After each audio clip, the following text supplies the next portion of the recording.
Queridos, antes de começarmos a exposição do texto, eu vou fazer uma recomendação que eu tenho feito aqui nas últimas semanas, principalmente enquanto estávamos tratando aqui dos capítulos 24 e 25 do Evangelho de Mateus, que hoje vai ser um daqueles casos onde nós vamos mergulhar em águas profundas.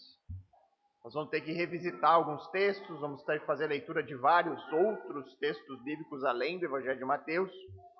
Talvez seja uma daquelas pregações que tu vai ter que rever em casa para tentar montar, como o pastor Adriano falou, todo esse quebra-cabeça que é os eventos escatológicos, né? Tudo aquilo que vai anteceder a volta do Senhor Jesus e a consumação do reino.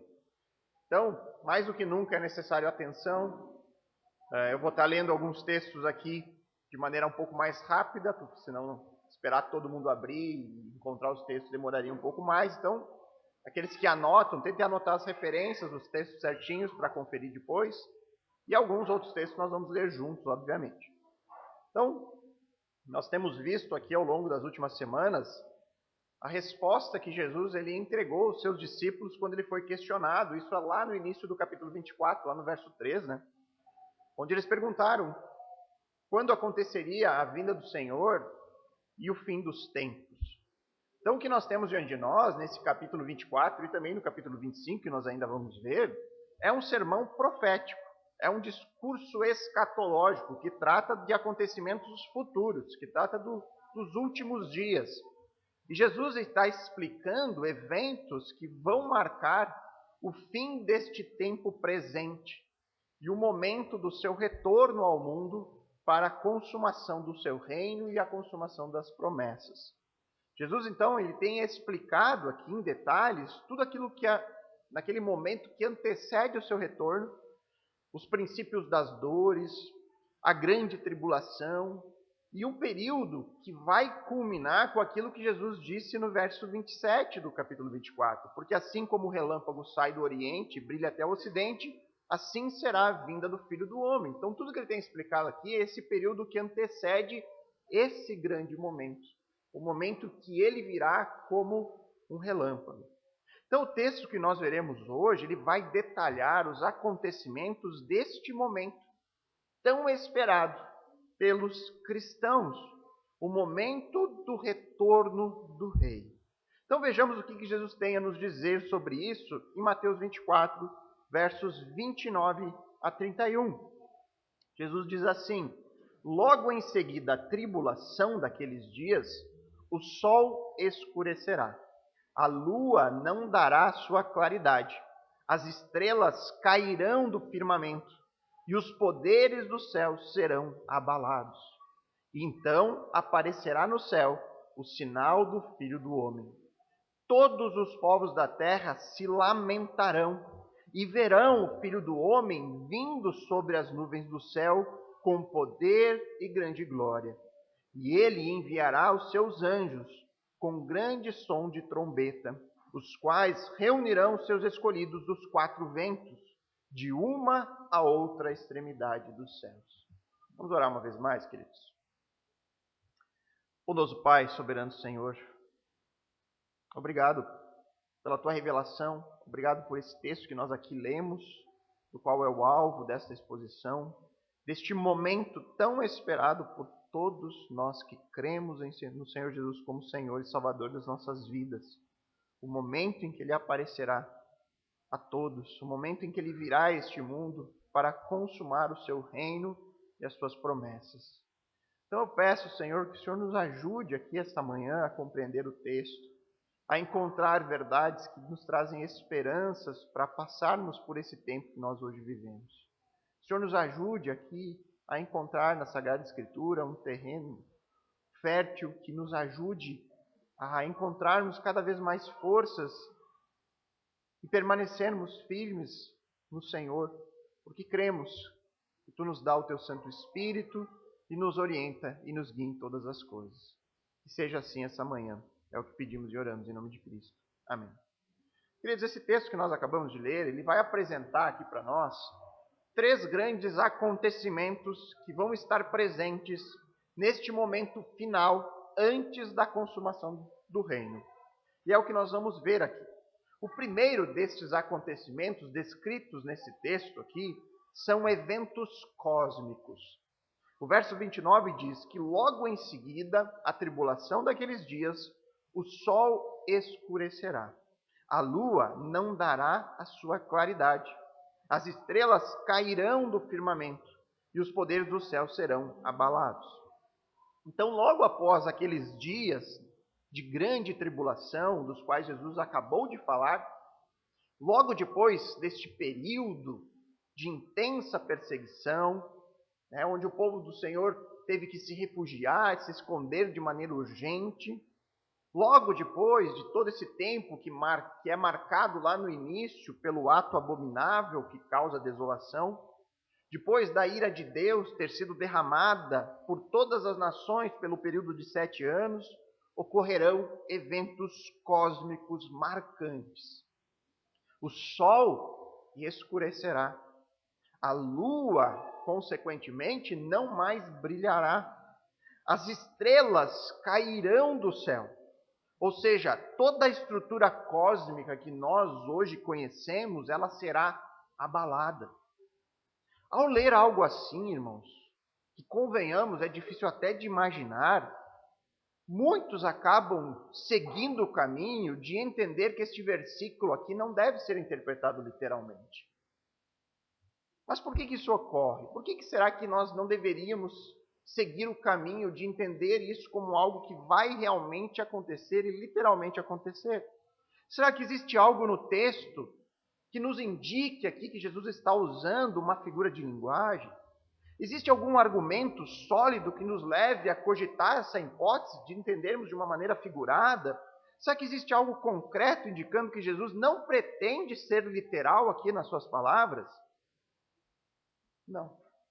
Não há nada no texto que nos leve a isso. O que ocorre, irmãos, é basicamente que o texto fala algo extremamente difícil para nós entendermos. Algo que é difícil até de imaginar isso acontecendo. É uma descrição de um evento que excede a nossa capacidade de compreensão quando nós usamos a nossa lógica, aquilo que nós conhecemos acerca dos astros, do sol, da lua, das estrelas. Como que pode o sol escurecer? Como que é possível algo assim acontecer? Então eu não entendo isso? Então deve ser algo figurado, não pode ser literal. Quando isso ocorre, queridos, quando nós lemos algo difícil para a nossa lógica compreender, quando nós somos confrontados com textos que são difíceis até de imaginar, nós devemos nos lembrar de que por mais difícil que possa ser para nós compreendermos determinadas coisas, esta é a palavra de Deus. O próprio Deus está falando conosco. O próprio Senhor está nos contando de antemão tudo aquilo que vai acontecer. Ele está revelando os seus planos. E nós sabemos que os planos de Deus são infalíveis. Vejam só, queridos, o que outros textos das Escrituras afirmam sobre o fim desta era. O fim deste tempo, deste mundo como nós conhecemos, antes da consumação do reino do Messias. Veja só o que Isaías fala. Isaías, no capítulo 13, versos 9 e 10, ele diz assim: eis que vem o dia do Senhor, dia cruel, com ira e ardente furor, para fazer da terra uma desolação e exterminar dela os pecadores, porque as estrelas e as constelações dos céus não darão a sua luz. O sol, logo ao nascer, se escurecerá, e a lua não fará resplandecer a sua luz. Depois, o próprio Isaías, no capítulo 34, verso 4, diz assim: todo o exército do céu se dissolverá. Exército do céu aqui é o sinônimo de estrelas, as constelações. Os céus se enrolarão como um pergaminho. Todo o exército dos céus cairá, como cai a folha da videira e a folha da figueira. O profeta Joel, capítulo 2, verso 31. O sol se transformará em trevas e a lua em sangue, antes que venha o grande e terrível dia do Senhor. Joel também, no capítulo 3, verso 15. O sol e a lua se escurecem e as estrelas deixam de brilhar. Amós, capítulo 8, verso 9.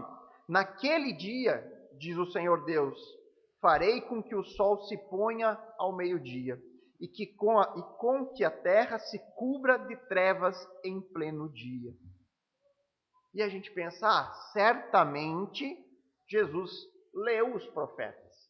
Jesus leu Isaías, Joel e Amós, e esses profetas, provavelmente, eles fizeram uma reunião. Eles organizaram um estudo bíblico. E lá no estudo bíblico, eles se reuniram e disseram, vamos escrever as mesmas profecias. Vamos falar as mesmas coisas. Só pode ser isso. Não é possível. A Escritura como um todo, Gênesis a Apocalipse, demonstra a nós uma lógica, uma unidade lógica inexplicável. Inexplicável. A não ser que você queira colocar isso na conta do acaso e da coincidência. Foi por acaso que eles escreveram as mesmas palavras para se referir de um mesmo tempo. Todos os profetas escrevem sobre as mesmas coisas. Todos os profetas escrevem os mesmos eventos. E todos eles falam disso em uma unidade inexplicável. Isso é evidência, queridos, de que a Bíblia ela foi escrita por diversos homens, em tempos diferentes, em realidades diferentes, mas com uma supervisão. Há por trás deles uma única mente. Joel, ele viveu no ano 830 a.C. aproximadamente. Amós, 750. Isaías, no ano 700. Há quase um século separando esses homens. E eles escrevem o mesmo evento com as mesmas palavras. E aí a gente entende o porquê que Pedro, o apóstolo, escreve na sua segunda carta, lá no capítulo 1, versos 19 a 21, ele diz assim: assim, tendo ainda mais segura a palavra profética, e vocês fazem bem em dar atenção a ela. Isso é bom, vocês devem dar atenção à palavra profética, como uma luz que brilha em lugar escuro, até que o dia clareie e a estrela da alva nasça no coração de vocês. Primeiramente, porém, saibam que nenhuma profecia da Escritura provém de interpretação pessoal, porque nunca, jamais, qualquer profecia foi dada por vontade humana. Entretanto, homens falaram da parte de Deus movidos pelo Espírito Santo. Essa é a explicação. Como pode profetas que viveram em tantos tempos diferentes, que não tiveram contato uns com os outros, escreverem sobre as mesmas coisas? Pedro nos diz, a profecia não provém de interpretação pessoal. Nenhuma profecia foi dada por vontade humana, mas Deus, por meio do Espírito, moveu e produziu a Escritura. Então esse é o primeiro ponto quando nós lidamos com um texto difícil, é estabelecer a autoridade da palavra. Pode ser difícil para mim compreender, pode ser difícil para mim imaginar, mas eu estou lidando aqui com a palavra do Deus que criou todas as coisas, que tem um plano para este mundo. É Ele, é dele que se trata. E aí então, depois de estabelecida a autoridade, eu vou crer. Pode ser difícil para mim, mas eu vou crer, porque essa é a palavra de Deus. Aí vem uma pergunta sobre isso que nós lemos. Qual a razão disso? Por que eventos cósmicos vão acontecer logo em seguida à tribulação? Será que o universo inteiro irá colapsar? Será que é porque a fome, o terremoto, aqueles eventos sísmicos que nós vimos no período da tribulação já vão estar ocorrendo, porque, na verdade, há algo maior por trás disso? Há o fim do universo como nós conhecemos? Eu convido você a prestar atenção naquilo que o profeta Joel fala do motivo desses eventos cósmicos ocorrerem. Ele diz em Joel 2,10, diante deles, e aqui ele está se referindo a Deus e o seu exército celestial. Ele diz, diante deles a terra treme e os céus se abalam. O sol e a lua se escurecem e as estrelas deixam de brilhar. Depois, no capítulo 3, verso 16, ele diz, o Senhor rugirá de Sião e de Jerusalém fará ouvir a sua voz. Os céus e a terra tremerão. mas o Senhor será refúgio do seu povo e fortaleza dos filhos de Israel. Ao fim da tribulação, o Senhor sairá da sua habitação celestial e virá outra vez a este mundo. E enquanto, queridos, pessoas permanecem sem se render a Ele, enquanto ao final da tribulação haverão aqueles que ainda não vão reconhecer o seu domínio, a sua soberania, a sua majestade, o céu fará isso. Naquele dia, o céu fará isso. Diante do Deus Todo-Poderoso, os céus se abalam, o céu treme, o sol ele deixa de brilhar diante do Senhor, as estrelas caem diante do nosso Deus, literalmente se curvam diante da sua gloriosa presença. Esse é o motivo. Como não olhar para o universo e não se espantar com a imensidão dele? Como não se espantar com a quantidade inumerável de estrelas, de planetas, de galáxias? Como não se admirar com o tamanho e a força do Sol? Como não reconhecer a nossa pequenez diante dessa realidade? Só que enquanto muitos olham para o universo e glorificam o acaso, glorificam a sorte que nós temos de ter um planeta habitável, glorificam e adoram o próprio universo, adoram o sol, a lua, as estrelas. Nós, os que cremos, nós fazemos como o salmista. Nós admiramos o universo e olhamos para a grandiosidade do nosso Deus, que criou todas essas coisas. Salmo 19:1. Os céus proclamam a glória de Deus. É isso que ele faz. Quando nós olhamos para o universo criado, eles estão pregando que Deus existe, que Ele é Senhor. O firmamento anuncia as obras de suas mãos. Aqueles que creem no acaso sustentador, que tudo está em ordem no universo por causa da sorte, porque depois de bilhões de anos as coisas se alinharam.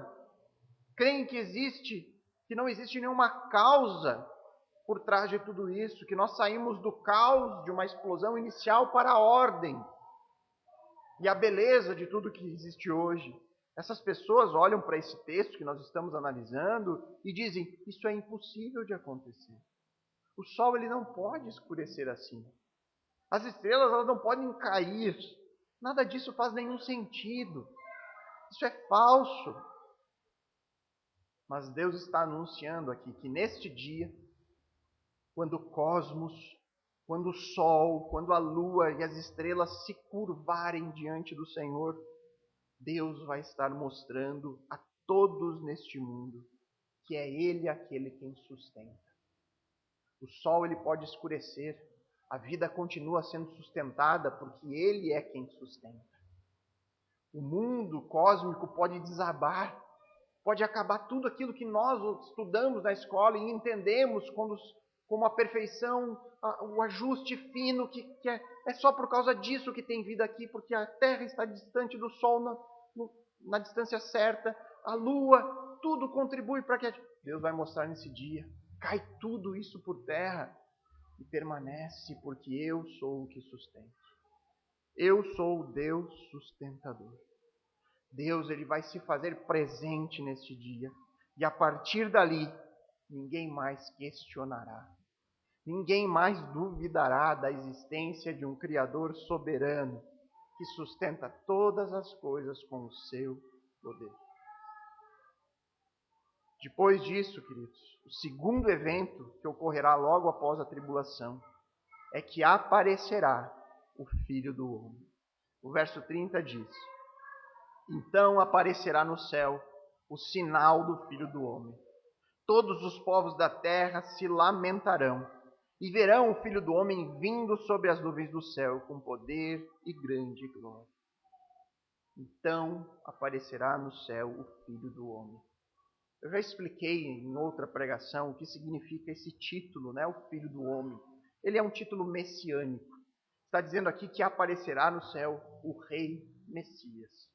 E ele aparecerá de que forma, segundo o texto? De uma maneira discreta? Lembra da pregação da semana passada?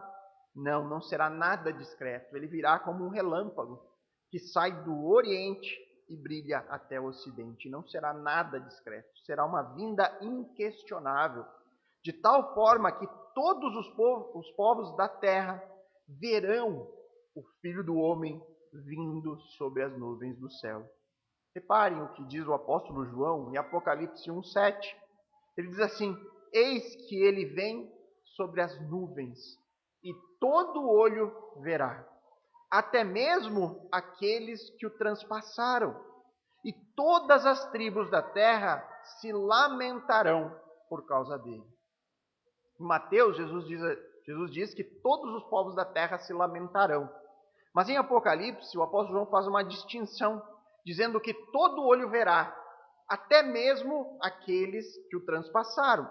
Quem foi que transpassou Jesus? A nação de Israel. Então ele diz, olha, todos verão, até a nação de Israel. O mundo todo lamentará, até mesmo os israelitas lamentarão. Só que o lamento das nações e o lamento de Israel serão bem diferentes. O profeta Zacarias, ele fala sobre o lamento da nação eleita por Deus, no capítulo 12, verso 10. Zacarias 12:10, ele diz assim: e sobre a casa de Davi e sobre os moradores de Jerusalém, derramarei o espírito da graça e de súplicas. Olharão para aquele a quem transpassaram. Eu creio que ele está falando exatamente deste momento aqui, o profeta Zacarias. Do momento em que verão o Rei Messias chegando. E eles olharão para aquele que a transpassaram. Prantearão por ele como quem pranteia por um filho único. E chorarão por ele como quem chora amargamente pelo primogênito. Ou seja, o lamento de Israel será um pranto de arrependimento. Por eles terem endurecido o seu coração e terem crucificado o Rei da Glória. Neste momento, eles olharão para Cristo vindo sobre as nuvens e prantearão por ele como quem chora amargamente pelo seu filho. Será um choro de arrependimento por tudo aquilo que eles fizeram com Cristo, por terem vivido tanto tempo rejeitando o verdadeiro Messias do seu coração. E isso só vai acontecer, segundo o próprio texto de Zacarias, porque Deus vai derramar sobre eles o seu Espírito. Deus converterá o coração daquele povo. E aí então eles clamarão, lamentarão por Cristo, aquele que eles transpassaram. Enquanto que o lamento dos outros povos, todos aqueles que durante o período da tribulação adoraram a besta, que perseguiram o povo de Deus nesse tempo de tribulação, o lamento deles será por um outro motivo bem diferente. Apocalipse 6, verso 12 a 17, transcreve o lamento das nações. Ele diz assim: vi quando o cordeiro quebrou o sexto selo. Houve um grande terremoto. O sol se tornou negro como pano de saco feito de crina. A lua ficou toda vermelha como sangue. E as estrelas do céu caíram sobre a terra. Nossa, que coincidência, né? João falando as mesmas coisas. As estrelas do céu caíram sobre a terra como a figueira deixa cair os seus figos verdes quando sacudida por um vento forte. E o céu recolheu-se como pergaminho quando se enrola. Então todos os montes e as ilhas foram movidos do seu lugar. Os reis da terra, os grandes, os comandantes, os ricos, os poderosos, e todo escravo, e todo livre, se esconderam nas cavernas e nos penhascos dos montes, e disseram aos montes e aos rochedos: caiam sobre nós, e nos escondam da face daquele que está sentado no trono e da ira do Cordeiro. Porque chegou o grande dia da ira deles, e quem poderá subsistir? Nos esconda do Filho do Homem que chegou. Nos escondam da presença dele. Cristo ele não virá mais de uma forma discreta como na primeira vinda. Cristo não virá mais em um estado de humilhação como na primeira vinda. Cristo não virá mais como servo e sofredor como da primeira vez. O que o texto nos diz sobre o seu retorno, o Filho do Homem virá com poder e grande glória. Nesse dia vai se cumprir a profecia de Daniel, capítulo 7, versos 13 a 14, onde ele diz: eu estava olhando nas minhas visões da noite, e eis que vinha com as nuvens do céu alguém como filho do homem. Ele se dirigiu a um ancião de dias, e o fizeram chegar até ele. Foi-lhe dado o domínio, a glória e o reino, para que as pessoas de todos os povos, nações e línguas o servissem. O seu domínio é domínio eterno, que não passará, e o seu reino jamais será destruído. No retorno do rei, na vinda do Filho do Homem em poder e glória, cairão não só as estrelas, mas cairão as vendas dos olhos de todo mundo. Não haverá como negar, não haverá como fugir dessa realidade. Jesus Cristo é real e ele veio cumprir as palavras proféticas. Neste momento, não haverá mais ateísmo, não haverá mais falsas religiões apontando outros caminhos. Haverá apenas a realidade do rei que chegou para consumar o seu reino. Haverá também o lamento, o desespero daqueles que rejeitaram o rei por toda a sua vida. É isso que Paulo fala lá em Filipenses 2, 9 a 11. Por isso também Deus o exaltou sobremaneira e lhe deu o nome que está acima de todo nome, para que ao nome de Jesus se dobre todo o joelho, nos céus, na terra e debaixo da terra, e toda língua confesse que Jesus Cristo é Senhor, para a glória do Deus Pai. No dia do seu retorno, não haverá como não confessar que Ele é Rei, que Ele é Senhor. Todos saberão quem é o dono de todas as coisas. Existe ainda uma outra descrição da vinda do Rei Messias em poder e glória. Também eu acho que é bom nós lermos aqui, que é Apocalipse 19, versos 11 a 16, onde o texto diz: vi o céu aberto, e eis um cavalo branco. O seu cavaleiro se chama Fiel e Verdadeiro, e julga e combate com justiça. Os seus olhos são como chama de fogo. Na cabeça deles há muitas diademas. Tem um nome escrito que ninguém conhece a não ser ele mesmo. Está vestido com um manto encharcado de sangue, e o seu nome é Verbo de Deus. Os exércitos do céu o seguiam, montados em cavalos brancos e vestidos de linho finíssimo, branco e puro. Da sua boca sai uma espada afiada, para com ela ferir as nações.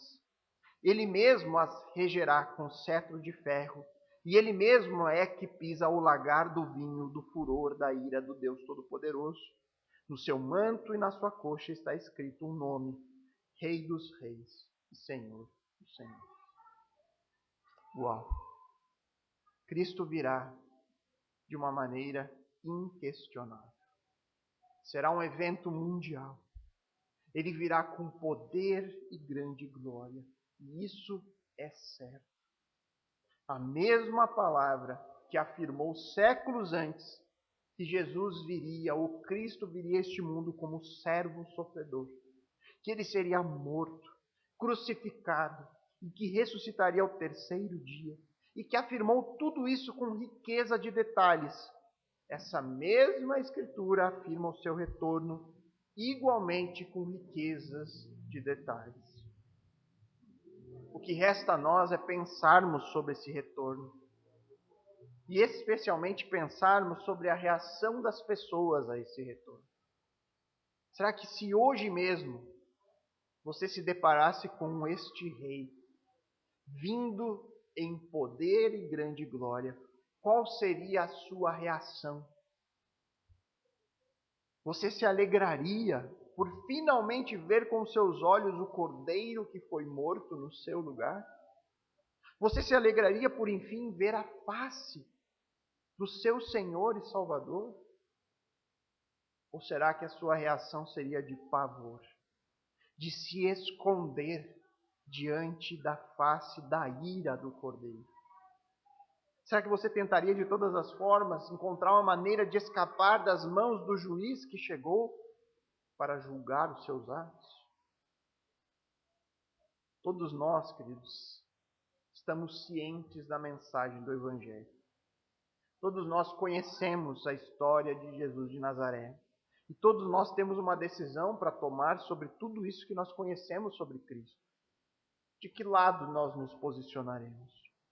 Do lado daquele que crê e que espera ansiosamente que as palavras proféticas se cumpram? Ou do lado daqueles que rejeitam e escolhem os seus próprios caminhos? Ah, não, isso é difícil demais para mim. Ah, isso para mim é impossível de acontecer. Uma coisa é certa, nenhum de nós aqui poderá dizer que não sabia. Nenhum de nós.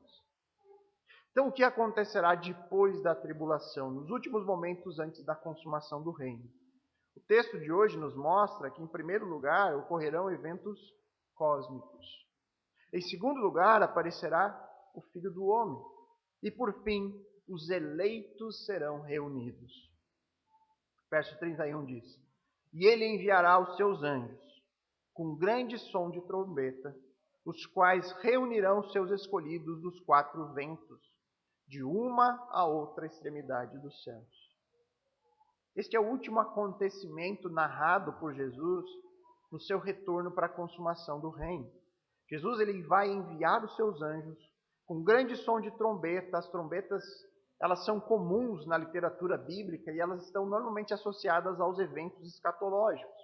Jesus diz: os anjos então reunirão os escolhidos, o povo eleito por Deus para a salvação.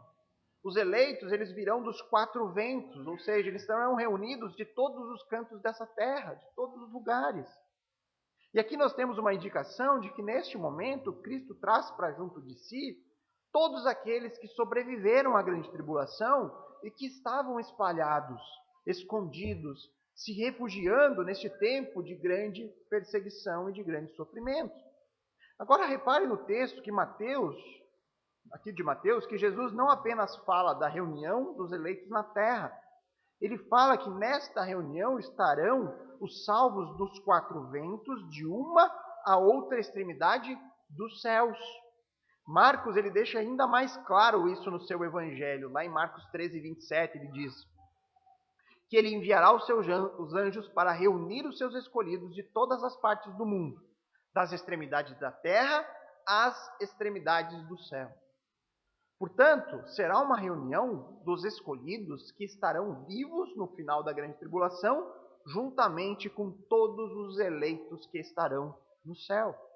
Então, para entendermos melhor isso, especialmente aqui a cronologia, como tudo isso se desenrola, eu vou mais uma vez mostrar aquela linha cronológica que eu tenho trazido aqui para explicar de uma maneira ordenada os eventos aqui do fim. E eu quero hoje posicionar para vocês a ordem cronológica em relação às ressurreições. Quando ocorrerão cada uma das ressurreições? Começando pela primeira de todas. Qual é a primeira ressurreição? A de Cristo, Jesus. Então nós temos a primeira ressurreição acontecendo ali. Tá? Nós temos o texto que fala sobre isso, 1 Coríntios 15, verso 21 e 23. Esse texto nos traz algumas informações importantes aqui. Ele diz: visto que a morte veio por um homem, também por um homem veio a ressurreição dos mortos. Porque assim como em Adão todos morrem, assim também todos serão vivificados em Cristo. Então ele diz: haverá uma ressurreição. E todos vão ressuscitar. E ele continua: cada um, porém, na sua ordem. Tem uma ordem, então, na ressurreição. Cristo as primícias, depois os que são de Cristo na sua vinda. Então, depois da ressurreição de Cristo, a próxima ressurreição que nós temos relato se dá naquele texto que nós lemos hoje aqui no início do culto, 1 Tessalonicenses 4,16, que é no momento do arrebatamento. Então vai acontecer aqui a primeira ressurreição. O texto lá diz, 1 Tessalonicenses 4,16. Porque o Senhor mesmo, dada a sua palavra de ordem, ouvida a voz do arcanjo, ressoada a trombeta de Deus, descerá dos céus, e os mortos em Cristo ressuscitarão primeiro. Aqui um detalhe importante do texto que a gente tem que pontuar é que ele fala os mortos em Cristo. Isso sinaliza a nós que são os mortos que creram em Jesus neste período aqui, na era da igreja. São os mortos em Cristo. Aqueles que foram convertidos pelo Espírito Santo, que receberam o Espírito Santo como selo e que fizeram parte do corpo de Cristo. Esses vão ressuscitar no arrebatamento. Então, durante o período da tribulação, os eleitos ali da era da igreja já vão estar com o Senhor nos ares. Então, quando começa aqui, a igreja já foi arrebatada e os santos estão lá. Então, foi todo mundo que estava, o crente vivo, subiu, foi transformado, e aqueles que morreram nessa época foram ressuscitados e estão com o Senhor durante todo esse tempo aqui, esse período de 7 anos da tribulação. Tá? Aí, quando termina, quando Jesus volta, o texto de hoje, né, o sinal do Filho do Homem, a igreja vem com Cristo para o milênio. Então ela desce junto com o Senhor.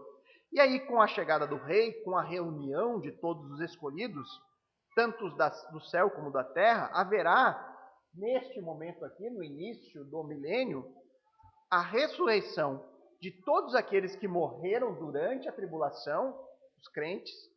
Nós sabemos que muitos vão morrer nesse período, creram no Senhor, foram perseguidos, mortos. Eles serão ressuscitados aqui no início para entrar no milênio, juntamente com os crentes do Antigo Testamento. Então, nós temos a ressurreição aqui no arrebatamento e aqui. Aqui são os salvos da era da igreja e aqui são os salvos da tribulação e do Antigo Testamento. Por que eles vão ressuscitar? Para desfrutarem das promessas de Deus no milênio. Apocalipse 20, versos 4 a 6, diz assim: Vi ainda as almas dos que foram decapitados por terem dado testemunho de Jesus e proclamado a palavra de Deus. Então, pessoas morreram na tribulação porque mantiveram-se fiéis a Cristo. Estes são aqueles que não adoraram a besta nem a sua imagem, e não receberam a sua marca na testa e na mão, e viveram e reinarão com Cristo por 1000 anos. Então eles morreram e agora eles viveram e reinarão. Então eles têm que ter ressuscitado aqui. O restante dos mortos não reviveram, até que se cumprisse os 1000 anos. Quais são os restantes dos mortos? Os ímpios. Todo ímpio aguarda uma outra ressurreição que vai acontecer aqui, no juízo final. Então ele diz, esta é a primeira ressurreição.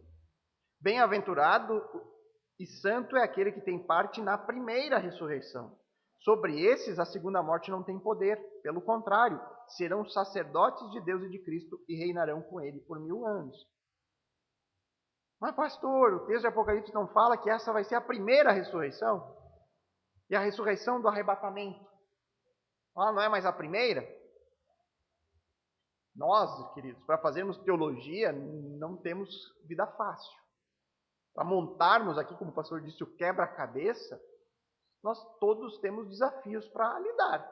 Textos que vão parecer contraditórios muitas vezes. E você tem que tentar encaixar todas as peças até o momento que você conseguir. Completei. Será que nós vamos conseguir fazer isso? Eu não sei.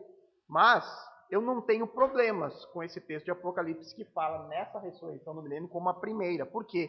Porque eu entendo o arrebatamento como um evento singular. O arrebatamento é o arrebatamento. É este evento aqui. E neste evento existe uma ressurreição, mas ela não é contada como uma ressurreição. O evento em si não é contado como uma ressurreição, e sim como o evento do arrebatamento. A Bíblia trata desta ressurreição no milênio como sendo a primeira, e ela não considera nem a de Cristo. Tá? Eu acho que, por exemplo, amilenistas às vezes vão ter muito mais dificuldades do que eu para lidar com esse texto de Apocalipse.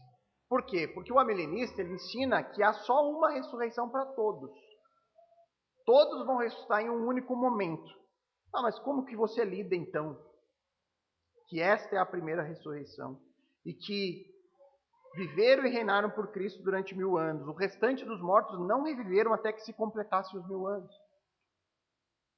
A dificuldade parece ser maior. Para lidar com isso, você tem que espiritualizar o texto. Não tem outra saída. Tem que dizer que isso não é literal. Você abandona uma interpretação saudável. Isaías também, no capítulo 26, verso 19, ele fala da ressurreição dos crentes do Antigo Testamento. Ele diz assim: os teus mortos e também o meu cadáver viverão e ressuscitarão. Inclui ele nessa ressurreição, né? Ele diz: despertem e cantem de alegria, vocês que habitam no pó, porque o teu orvalho, ó Deus, será como o orvalho da vida, e a terra dará à luz os seus mortos. Isaías falando da ressurreição dos crentes do Antigo Testamento. Quando tudo isso acontecer, queridos, vamos recapitulando aqui, né? Jesus, primeira ressurreição. Nós temos uma outra ressurreição com o evento do arrebatamento. E na volta do Senhor, ressuscita-se os crentes da tribulação e os crentes do Antigo Testamento por algum motivo, né? Deus tem que ressuscitar eles ali por alguma coisa. Por que eles serão ressuscitados no início? E não só no final? Porque se cumprirão palavras proféticas. Abram suas Bíblias em Ezequiel, profeta Ezequiel, capítulo 37. Provavelmente você já ouviu esse texto. E agora eu acredito que vai ficar muito mais claro a você, a partir de agora, a leitura desta profecia do profeta Ezequiel, capítulo 37, versos 1 a 14.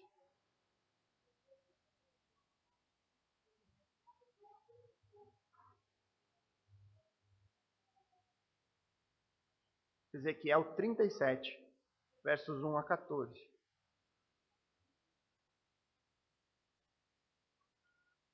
Esse é o cumprimento, queridos. Esse texto se cumpre nessa ressurreição antes do milênio.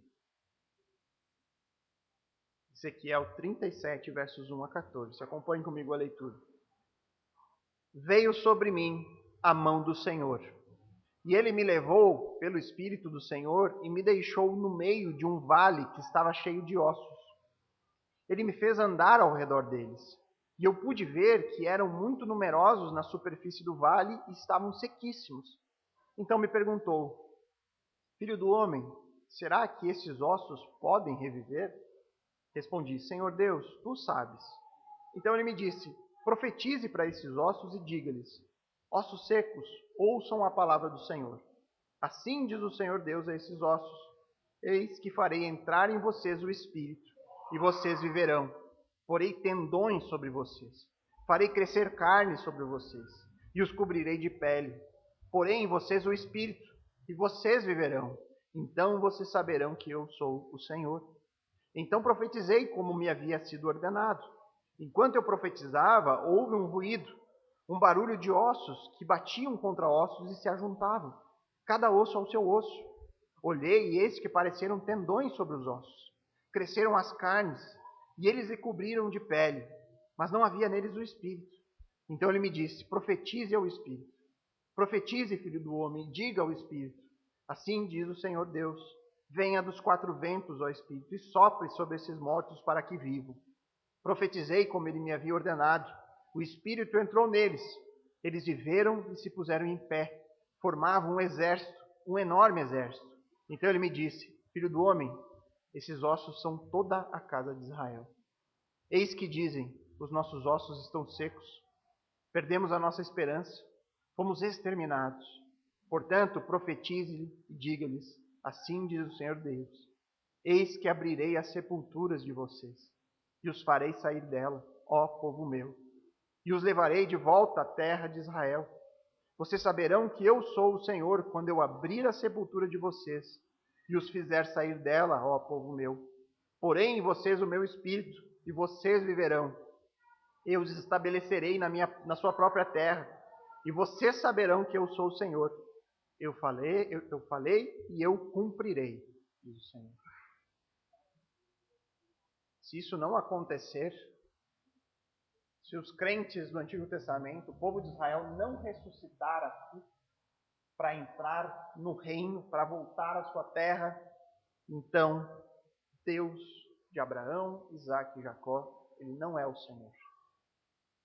O próprio Deus falou: eu os estabelecerei na minha própria terra, e vocês saberão que eu sou o Senhor. Eu farei e eu cumprirei, diz o Senhor. Isso será cumprido no milênio. No milênio, Deus fará ressuscitar todos os crentes que receberam essa promessa. Toda a nação de Israel que recebeu a promessa da terra prometida será ressuscitada pelo Senhor e entrará no reino do Rei Messias. E aí, depois de 1000 anos do reino, haverá a última ressurreição. A última ressurreição acontecerá no juízo final. E ela está narrada em Apocalipse 20, versos 11 a 14. Vi um grande trono branco, e aquele que está sentado nele. A terra e o céu fugiram da presença dele, e não se achou lugar para eles. Vi também os mortos, os grandes e os pequenos que estavam em pé diante do trono. Então foram abertos livros. Ainda outro livro, o livro da vida, foi aberto. E os mortos foram julgados segundo as suas obras, conforme o que estava escrito nos livros. O mar entregou os mortos que nele estavam. A morte e o inferno entregaram os mortos que neles havia. E foram julgados, um por um, segundo as suas obras. Então a morte e o inferno foram lançados no lago do fogo. Esta é a segunda morte, o lago do fogo. A última ressurreição ocorrerá para juízo. As pessoas serão julgadas e serão condenadas ao lago de fogo eternamente. Então, recapitulando aqui, irmãos, essa ordem cronológica das ressurreições, nós temos a primeira ocorrendo em Cristo. Logo depois, o próximo evento é o arrebatamento, que consiste, que existe aqui a ressurreição dos crentes da era da igreja. Depois, 7 anos de tribulação, Cristo volta com os seus exércitos celestiais, anjos, e os crentes que estavam no arrebatamento, e a ressurreição dos crentes que morreram na tribulação e os crentes do Antigo Testamento. Eles desfrutam do reino por 1000 anos, e aí então há mais uma ressurreição, afinal, de todos os ímpios que viveram neste mundo e que não confessaram sua fé em Cristo, serão ressuscitados aqui para juízo e condenação final. Então nós aprendemos aqui, hoje, por meio de Mateus 24, 29 a 31, tudo o que vai acontecer logo depois do período de 7 anos de tribulação. O texto nos ensina que, em primeiro lugar, ocorrerão eventos cósmicos. Em segundo lugar, aparecerá o Filho do Homem. E, em terceiro lugar, os eleitos serão reunidos. E eu gostaria agora que você meditasse por um instante em todas essas informações.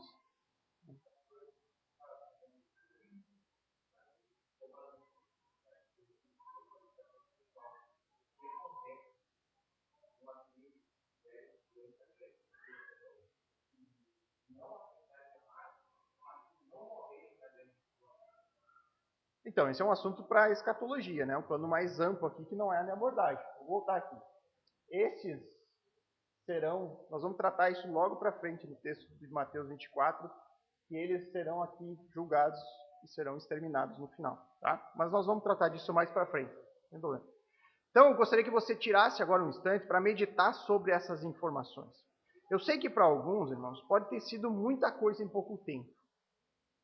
Pode ter sido difícil de assimilar, difícil de compreender, mas diante de pelo menos aquela percepção mais geral destes eventos que estão para acontecer no mundo, diante dessa realidade de eventos grandiosos que são até difíceis de imaginar, estrelas caindo, sol perdendo a sua força, pessoas ressuscitando, Cristo voltando, os salvos sendo ressuscitados, como que a sua mente reage a isso?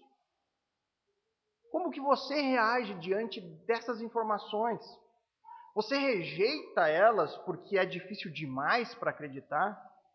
Você questiona ou fica em dúvida, será que realmente tudo isso é verdade?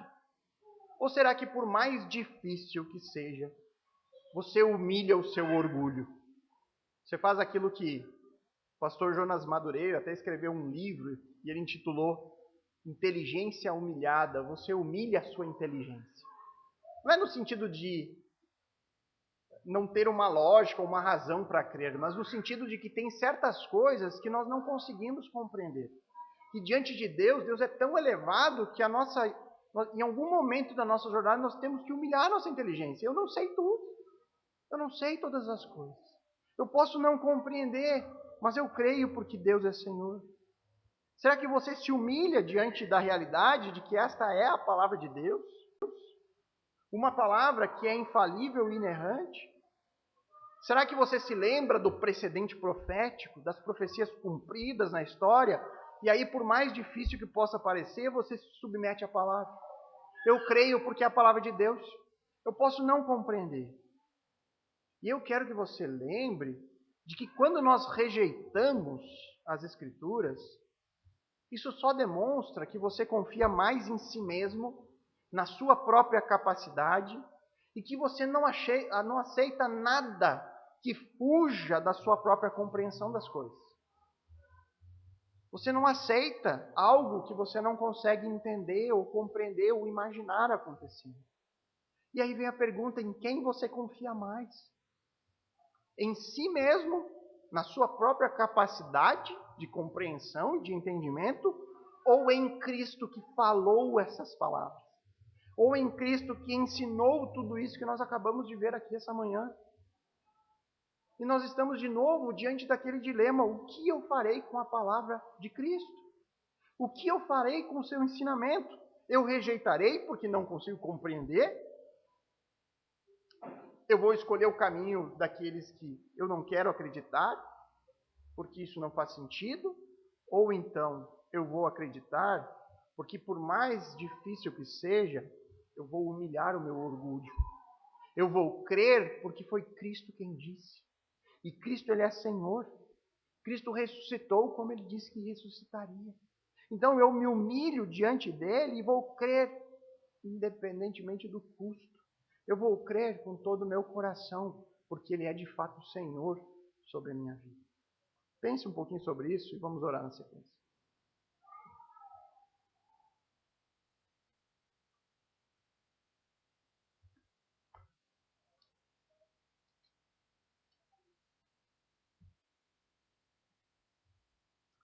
Amado Pai, bondoso Deus, obrigado, Senhor, pelas Escrituras que em diversos momentos nos humilham, nos achata o nosso orgulho, nos ensina coisas elevadas demais para nós mesmos. E isso demonstra mais um dos motivos pelo qual a Escritura não é um texto produzido meramente pela mente de homens, mas o Senhor supervisionou tudo isso, o Senhor revelou cada uma das palavras e colocou o Senhor diante de nós aqui essa manhã. Um texto difícil, um texto que fica até difícil de imaginar esses acontecimentos, sol escurecendo, a lua deixando de brilhar, as estrelas caindo do céu, poderes cósmicos sendo abalados, o Senhor voltando nos ares, reunindo todo o seu povo. Tudo isso é elevado demais. Mas, como crentes, Senhor, nós ansiamos o dia desses acontecimentos. Porque nesse dia, não apenas o mal será eliminado, não apenas um reino glorioso estará vindo, mas o Senhor mesmo chegará. E nesse dia o Senhor nos livrará de nós mesmos. O Senhor livrará do nosso próprio pecado, dessa nossa incapacidade de entender. Muitas vezes o nosso próprio orgulho que insiste em nos fazer duvidar das coisas. Esse dia tudo será desfeito. Só haverá a realidade de Cristo. Só haverá a realidade do Messias que chegou para reinar. Volta, Pai. Volta, Senhor Jesus. que seja logo. Nós ansiamos por isso, Deus, mas enquanto, nos dá forças para superar, para viver o dia mal, nos ajuda, Senhor, no nosso dia a dia. E especialmente, Deus, nos submete ao texto bíblico, nos ajuda a entendermos as Escrituras como autoridade sobre nós. É o que pedimos e oramos em nome de Cristo. Amém.